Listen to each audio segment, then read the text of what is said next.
Movies are a fun way to pass the time, escape, or entertain ourselves. There's a phrase, movie magic, that refers to creating illusions and essentially magic on movie sets to make audiences believe what is seen on screen is actually real. Whether that is through special effects or an actor's portrayal, we have to believe these moments are really happening. What if we told you some of these moments and reactions were real? Yep. Today we will be discussing moments where actors are genuinely experiencing the moments and not just using their brilliant acting chops. Before we dive in, be sure to hit that subscribe button to stay up to date with our latest videos. And it's that time again. Can you guess what feature film these emoji are showing? Find out at the end of this video. Whenever you come in here and interrupt me, you're breaking my concentration. You're distracting me, and it will then take me time to get back to where I was. Understand? Yeah. The Shining. Stanley Kubrick's The Shining has developed an enormous cult following throughout the years. The scariness of it also still stands, but the real horror was actually on set, especially for Shelley Duvall.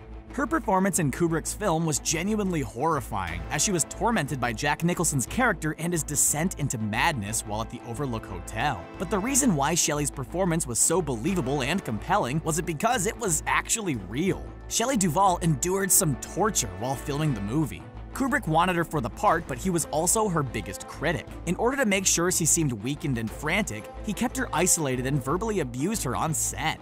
He advised crew members to ignore her. He even made her perform the baseball bat scene 127 times. Can you believe that? Imagine just how exhausting that would have been. I think you can appreciate why I wanted to tell you about it. The scene even made the Guinness Book of Records for the most takes ever done for a scene with spoken dialogue. Her red, puffy eyes were a result of genuinely crying. She stated that she would cry for up to 12 hours a day and was in and out of ill health because of the role. She gave an incredible performance, and we can't imagine anybody else in the role. But do you think Kubrick pushed her just a little bit too far? The Wolf of Wall Street. The Wolf of Wall Street gave us some pretty intense performances, scenes, and some very colorful language. And of course, yet another Oscar nomination for Leonardo DiCaprio, which he sadly didn't win this time. One of the characters that stood out the most was Matthew McConaughey's Mark Hanna. There's one scene in particular that stands out to all of us, and that is of course the famous chest-bumping scene. The humming and chest-bumping scene was a result of something that comes naturally from McConaughey.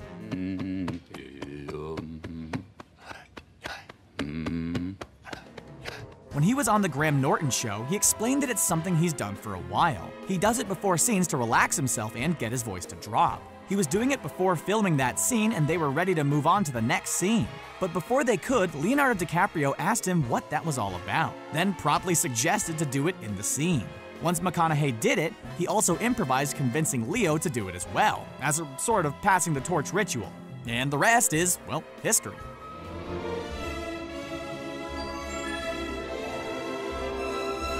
E.T. emerges. Who doesn't love the heartwarming story of the extraterrestrial who befriends a young boy named Elliot? It's a wonderful story full of adventure, friendship, love, and of course, science fiction.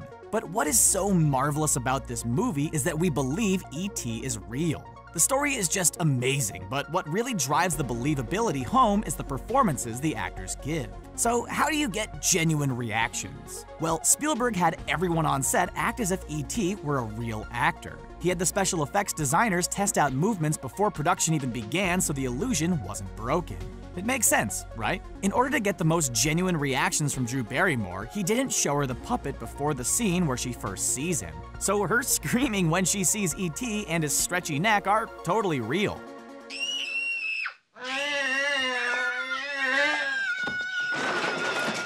Spielberg also told her that E.T. was a living, breathing alien, so during the scene where E.T. dies, the sobbing reaction shots of Drew are genuinely heartbroken tears. She really believed that E.T. had passed away. Poor kid. She gave a great performance, but don't you think it was just a little bit too much to lie to the kid? Grasping at the last vestiges of his career. Birdman, Tightie Whities. Part of what made Alejandro Inarritu's Oscar-winning film Birdman so awesome was that it seems to be one long continuous shot. Naturally, making something look like it's one continuous shot, or a oneer as it's commonly known, requires a lot of choreography, planning, and of course emerging challenges. But the Birdman team was ready to roll. One of their most challenging scenes was the scene in which Riggin, who is played by Michael Keaton, is locked out of Broadway's St. James Theater wearing only his underwear. He has to walk past fans in Times Square who are staring at him to get to the theater's main entrance. It sounds simple enough. Except for production couldn't shut down Times Square and fill it with paid extras, so they decided to roll with it and use the actual crowds. This risk involved having people look directly at the camera, and there was really no way they could have cut away to anything else. So they kept the crew small, rehearsed the scene, and hired a group of street drummers who dance and perform nearby. This kept tourists and passerby more entertained than a guy in his underwear. But those crowd reactions are legitimate, and you know, Michael Keaton was actually out in Times Square in his undies, so that's pretty cool. Wait, this is crazy. You want me to hit you? That's right. What, like in the face? Surprise me. Ear punch in Fight Club. The first rule of Fight Club is you don't talk about Fight Club. Second rule of Fight Club is you do not talk about Fight Club. But today, we're gonna go ahead and break that rule. Sorry, Tyler. There's a scene in which Brad Pitt's character asks Edward Norton to hit him as hard as he can. The direction was to throw a somewhat meek punch aimed at Brad's shoulder. Sounds simple enough. But just before the cameras rolled, director David Fincher told Norton to hit Brad in the ear, unbeknownst to him, of course. Brad's reaction of being hit in the ear was totally real. Mother... You hit me in the ear! Who hits someone in the ear, anyway? How would you react? Oh, do me, Yo-Yo Master. I want you to do me, 'cause you're the yo-yo guy. The 40-year-old virgin waxing. Steve Carell became a big box office sensation with the hit comedy The 40-Year-Old Virgin. If you haven't seen this yet, do yourself a favor and get right on that. It's hysterical. The most iconic scene in the Judd Apatow film is hands down the chest waxing scene. This scene makes the top of the list as one of the funniest scenes ever. The experience of going in for your first time and the pain that Carell exhibits is totally relatable. In fact, it almost seems a little too real, doesn't it? Oh, you... Oh, I'm sorry. That's just your job. Well, it actually was. Steve Carell really did have his chest waxed during the movie. He wanted to perform the scene himself and have his very furry torso waxed as he didn't think it would hurt that much. Obviously, he was incredibly mistaken as his screams, curses, and hilarious phrases in the movie show. The pain was certainly real, and it gave us some hilarious moments during the scene. Although we still aren't quite sure why he screams Kelly Clarkson. Carell says that when he went home that night, his wife was horrified when she saw the happy face staring right back at her. Or should we say the man-o'-lantern.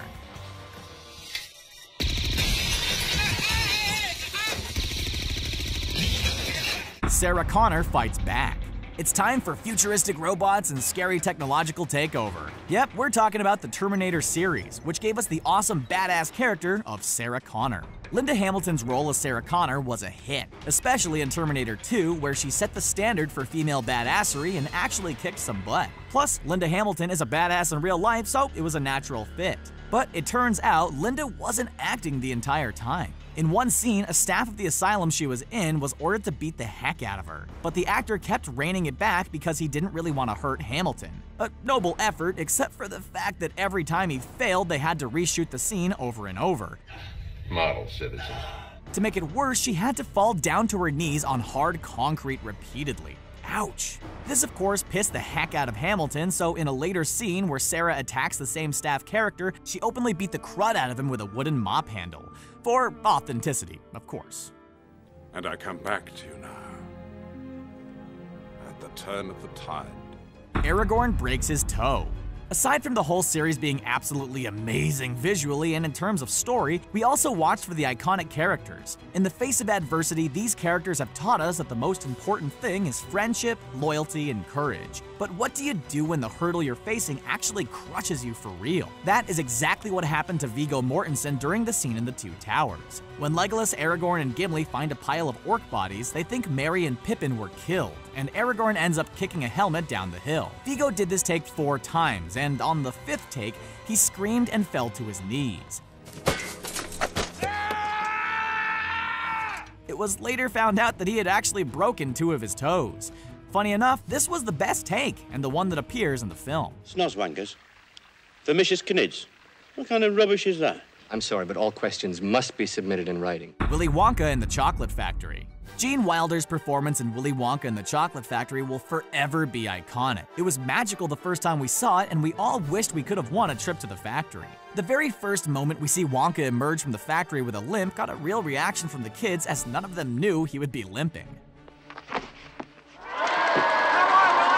Another instance of real reactions from the kids was when they entered the chocolate room. They didn't let them see the room until it was time to film, so the magic in their eyes was actually real. Remember that terrifying boat ride scene? The one where things get all psychedelic and it seems like Willy Wonka is losing his marbles? That scene was a surprise to the rest of the cast, who actually thought that Gene Wilder had lost his mind. Keeping things from your actors is definitely the best way to get a genuine reaction, but it might end up leaving some of them totally scarred. Gene Wilder also didn't prepare Peter Ostrom, who played Charlie Bucket, for his rage when he reprimands him for stealing the fizzy lifting drinks. The scared look on Ostrom's face is totally real.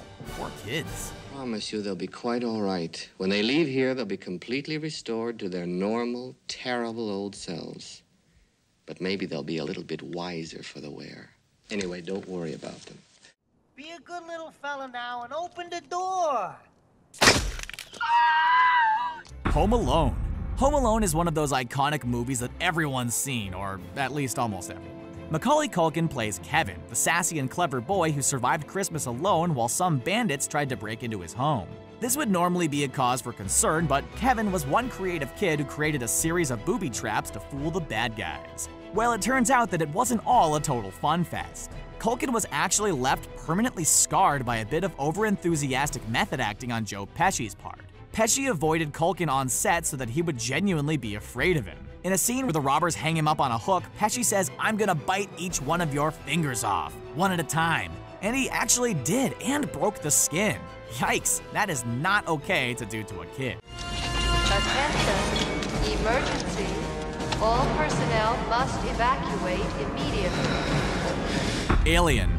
The chestburster scene is one of the most iconic moments in movie history. After one of the characters, played by legendary John Hurt, gets a pretty intense face hug, we think he's out of the clear, until he starts convulsing. But just when the team is about to give him CPR, an alien punches through his chest, splattering everybody with blood and guts. What really sells it, though, isn't the effects of the creepy creature itself. What sells this scene is the absolutely crazy reaction of the rest of the cast when the tiny little alien rips through his chest. If the horrified reactions are a bit too convincing, it's because they had no clue what was about to happen. Prior to shooting, the actors were all removed except for Hurt, who was hooked up to a device that involved a fake chest cavity spring-loaded with pig organs and hoses full of stage blood, and of course the puppet. Hurt was underneath to give the illusion that the chest was real. When the rest of the cast showed up, all their script said was, "The thing emerges." They were only told that its head will move and it would have teeth. Their horrified reactions when they were hit with blood and chunks was totally real. This is Burkittsville, formerly Blair. It is a small, quiet Maryland town. Much like a small, quiet town anywhere. The Blair Witch Project. The cult classic broke ground with its realistic feel. When the film was being released, many audience members thought it was real found footage. The entire viral ad campaign was based around people really believing this was authentic found footage. The story is about 3 college students who head out into the woods to make a documentary about witches but end up perishing. Some major film company finds this footage and voila, audiences everywhere get to see the story. They made it look real by actually giving some amateur actors a camcorder and leaving them in the woods for a week. It was innovative for the time, but the concept has been done to death nowadays. The actors were instructed to do interviews. The only written lines were given to the townspeople in the beginning. The filmmakers met with the trio, gave them supplies, an outline of the shooting, and left them to improvise. As time went on, the cast grew more exhausted, especially since they got less food every day. Sometimes the filmmakers would stay back and break sticks, throw rocks just out of sight, sneak into their campsite in the middle of the night to play clips of children's laughter and violently shake the tents. The witches weren't real, but their aggravation and fear was. And our battle plan will be that of an Apache resistance. We will be cruel to the Germans. Inglorious Bastards.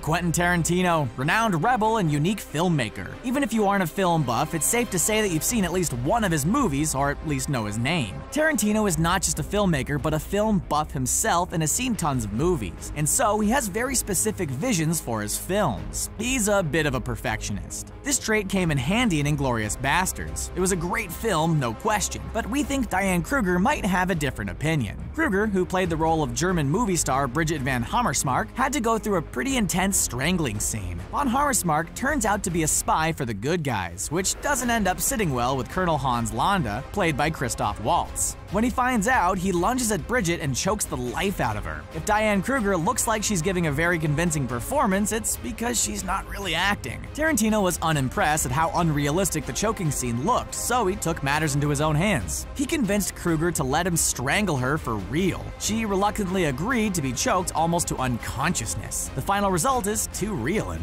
super cringy. You know what the best part of my day is? For about 10 seconds from when I pull up to the curb when I get to your door.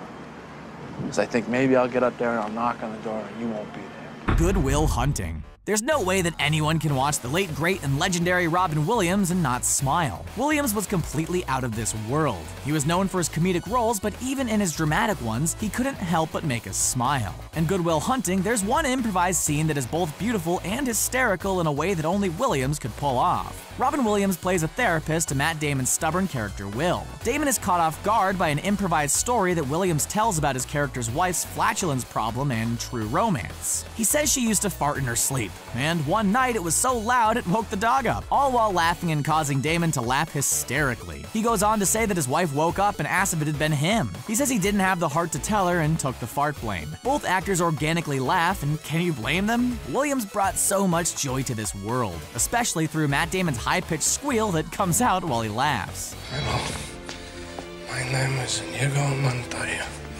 You killed my father. Prepare to die. The Princess Bride. Before her many amazing roles and most recent role in House of Cards, Robin Wright was in a little movie called The Princess Bride. This cult classic was released in 1987 and has since remained in the spotlight. And how could it not? It's a fairy tale full of fantasy, giants, swashbuckling pirates, six-fingered men, adventure, poison, romance, and a beautiful princess named Buttercup. During a point in the film, Princess Buttercup and her one true love, Wesley, are confronted by Prince Humperdinck and Count Tyrone Rugen, aka the Six-Fingered Man. They capture Wesley, but naturally he won't go down without a fight. So in order to ensure he will fully cooperate, the Six-Fingered Man, played by Christopher Guest, hits Wesley in the head with the butt of a sword and knocks him out. We usually assume that movie magic is involved and actors don't really ever get hurt, but in this case, Cary Elwes tells a different story. According to him, there were no rubber cushiony swords and faking the knockout just wasn't working for them. So naturally, Guest ended up hitting him and knocking him out, and what we see on film is Elwes getting knocked out in real life. I want you to go as quietly as possible. Do not make a sound until I tell you to run. Then run as quickly as you can. Now, does everybody understand? The Birds. If you're familiar with the master of suspense, then chances are you've seen The Birds, or at the very least, Psycho. And if you haven't, you most definitely should watch them both. The Birds is, in a nutshell, a movie about when birds attack. The concept is still pretty terrifying to this day. By today's standards, the effects are a bit laughable by comparison, but keep in mind that this film was made in 1963, and the effects were much more practical. That being said, one of the scenes was a bit too real for star Tippi Hedren. The film was building to the famous bedroom scene in which Tippi's character Melanie is viciously attacked by birds on camera. What's the big deal? There's no way they would risk her getting actually hurt, right? Well, it turns out that up until the day of filming, Hitchcock promised her that they would use mechanical birds. But on the day of the shoot, the assistant director told her that the birds were malfunctioning, so they had to use real ones. The handlers threw ravens, doves, and pigeons right at her face, and on the final day of shooting the scene, they loosely tied live birds to her costume. The birds pecked at her while she had more live birds hurled at her. Her terror during this scene is completely real. Jesus Christ, who lives and reigns with the Father and the Holy Spirit. Damien! Amen. The Exorcist. One of the most iconic and groundbreaking films in the horror genre was The Exorcist. The heroes of the film were some middle-aged men, and the monster was just a bedridden young girl. Doesn't sound scary at all, does it? Well, in 1973, it made audiences everywhere soil themselves in fear. Making a movie this terrifying had to be scary in and of itself, right? The director kept the set at very low temperatures, so the scene where you can see the actor's breath is actually real. He also kept everyone on edge by keeping loaded guns on set and firing them. Oh, no thanks, that's too much stress for us, and not to mention, totally unsafe. There's one scene in particular that is truly gross. Father Karras talks to young Reagan to see if her possession is demonic or psychological. She brings up his dead wife, and when he tries to stump her, she projectile vomits all over him. Ugh. Disgusting. In order to get a genuine reaction from actor Jason Miller, director William Friedkin told Miller that the vomit was supposed to spray him in the chest. At the last moment, the pump was recalibrated so that the puke hit him right in the face. Poor guy finished the take and spent the rest of the day really pissed off. You know, we really don't blame him. Lay your palms flat on that tabletop. If you lift those palms off that turtle shell tabletop, Mr. Pooch is gonna let loose with both barrels that sawed off. Django Unchained. There's a certain look, feel, and style that comes with a Tarantino film, and if you've seen any of his movies, you know what we mean. Quentin Tarantino is known for his bloody and violent rule-breaking films, and Django Unchained was one of them. The film was full of real-life struggles on set that made the emotions even more real on the big screen. For starters, the film shot from November 2011 to July 2012. Kerry Washington's panic and fear are genuine as she actually spent time in a hot box, which was a coffin-sized metal box built into the ground, full of worms and centipedes. We would be permanently scarred after that. Small spaces and creepy bugs. No thanks. There was also a shocking scene in which Leo's Calvin Candy, the psychotic slave owner, is hosting a dinner for Django and Dr. Schultz. Candy reveals his knowledge of Django's plan, which of course pisses him right off. He slams his hand on a table and hits a glass. His hand bleeds profusely as he continues, totally unfazed. The gory take was kept in the film, and we got a truly powerful performance. What did you think of this scene? Where you going, Ed? If you lived here, you'd be home by now.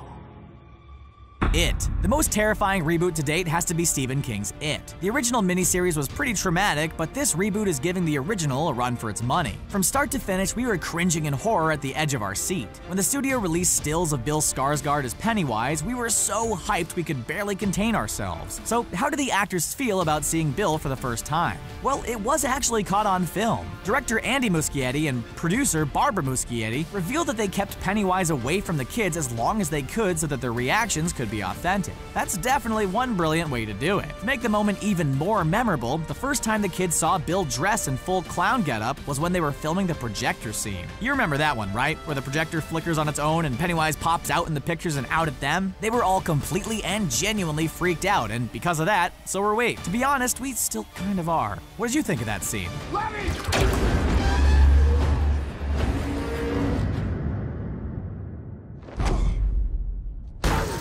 Fast and Furious. If you like action, fast cars, and impossible stunts, oh, who are we kidding? Everyone and their moms have seen at least one of the movies in this franchise, and we are willing to bet most of you are fans of the series. It's hard not to like this franchise. It's been around since 2001 and is nothing but exciting thrills, awesome race scenes, and laughs. Oh yeah, and let's not forget the amazing and sometimes impossibly ridiculous stunts. This high-octane franchise also emphasizes the concept of family. Both on screen and off, the cast has been together for over a decade, and they have grown into a family. And much like when families get together, the jokes start flying. One of the best moments comes at the end of the 6th movie. Tyrese Gibson's character, Roman, tells Mia to hide the baby oil. This is in regards Dwayne "The Rock" Johnson's character, Hobbs, who is walking in. The Rock instantly claps back with the improvised line, "Better hide that big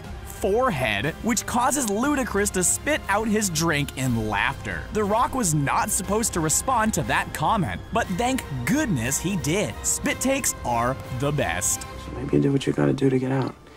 You know, maybe you became a psychologist. Bingo. That's it. Let me do my job now. You start with me. Come on. Well, there you have it, friends. Those were some more movie moments where actors weren't acting. Are there any that we missed this time around? Which were your favorite? Let us know in the comments below. If you enjoyed this video, be sure to check some more out in our playlist. But before you go, here's the answer to the emoji quiz. Did you get it? Let us know. As always, thanks for tuning in.